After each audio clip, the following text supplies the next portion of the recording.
நம்ம பேங்க்குக்கு போய் ஒரு 100 ருபீஸ் டெபாசிட் பண்ண போகிறோம். நம்ம அந்த 100 ருபீஸ் டெபாசிட் பண்ணுற அமௌண்ட்டை பேங்க் என்ன பண்ணுவாங்கன்னு என்னைக்காக வச்சுருக்கீங்களா? ஸோ நம்ம டெபாசிட் பண்ணுற அமௌண்ட்டுக்கு ஆர்பிஐ வந்து 2 ரூல் போட்டிருக்காங்க பேங்க்குக்கு.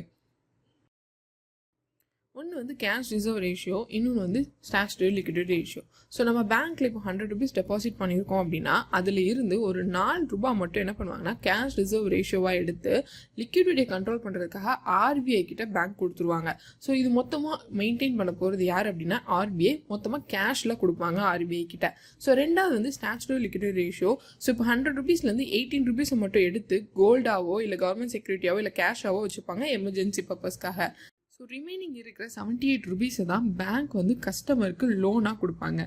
பேங்க்குக்கு எஸ்எல்ஆரில் இருந்தும் லோன்ஸ் கொடுக்கறது மூலயமா இன்ட்ரெஸ்ட் வந்து கிடைக்கும். ஸோ இப்போ ஆர்பிஐ ஃபிக்ஸ் பண்ணியிருக்க சிஆர்ஆர் ரேட் என்னன்னா 4%, எஸ்எல்ஆர் ரேட் வந்து 18%. தேங்க்யூ.